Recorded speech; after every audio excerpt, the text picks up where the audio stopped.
Most people only see a restaurant when it's open, but before the first customer arrives, hours of preparation happen behind the scene. Today was even more challenging because we are already a day behind on prep.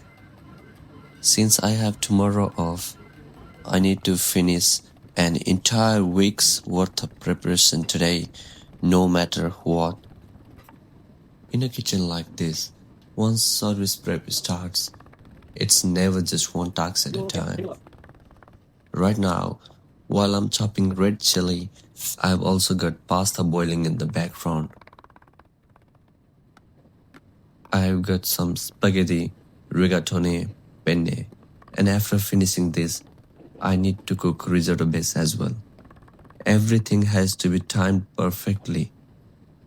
Because in the kitchen, if you miss timing on one thing, everything else gets delayed. And today, I couldn't afford any delays. We are already behind on prep. From the morning, I had one thing clear in my head that by the end of the prep, I need the service cool room completely full and the veggie cool room completely empty. Everything had to be chopped, portioned, and ready to go. This is just the start of the list. Before I even move to the next task, I have got to make sure that everything here is done properly. No shortcuts. Because once service starts, there's no time to go back and fix the mistakes. When I start to work, the list never really stops. As soon as one job is done, you are ready onto the next task. This time, cherry tomatoes. One by one, picking, sorting, and chopping them down. It might look repetitive, but every prep item has its own timing and purpose for the service. And if one thing is off, the whole flow of the service is affected. Because if something runs out during service, a dish can't go out. And I never want a customer to miss out on what they came for.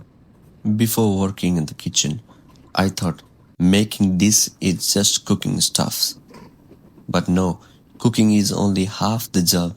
The rest is making sure everything is organized, leveled, and ready to go for the service. So I'm using masking tape to mark every container clearly so that other chefs can understand it too. Another key prep for the service is jack pumpkin. Looks a bit rough, but let's just say it's more about taste than looks. It needs to be peeled, diced, and roasted before it goes into multiple dishes like sandwiches, risotto, and the super salad we got in the restaurant.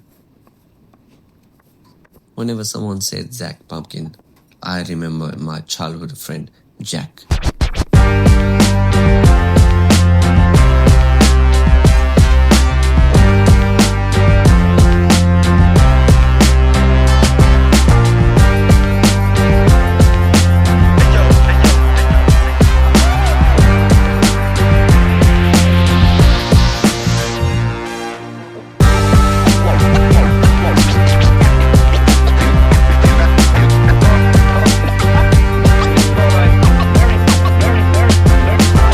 At the same time, the steamed potatoes are on timer for mash, and I'm already putting the potatoes and garlic on the masher. These days, the potatoes are so wet due to the rainy weather. So what I'm doing here is I'm putting the potatoes after steaming in the oven for drying out for 8 to 10 minutes. I put a little bit of seasoning with salt and nutmeg. So this is the secret of kitchen work. Even if there is one thing on the screen going on, there are multiple things that are cooking and prepping on the background. Next up, onions. This is one of the jobs where the knife really decides everything. I started with the flathead knife, but it didn't feel right for the cut, so I switched over to the sharper pointed one instead. But even then, something still wasn't quite there. So I took a moment to reset the edge properly with a honing rod. A quick touch on a honing rod makes your knives better. But still, it didn't feel perfect. So I went one step further. I took out my whetstone and I tried to sharpen it until the knife finally felt the way it should be. Then I continued chopping my onions with it, and it felt perfect the way it should be. Everything's ready for the service. I'll see you on the next video, and there is a lot of unseen work that happens behind the scenes. And on the next video, I'll bring you more detailed look into that story, and thank you for watching. Good night.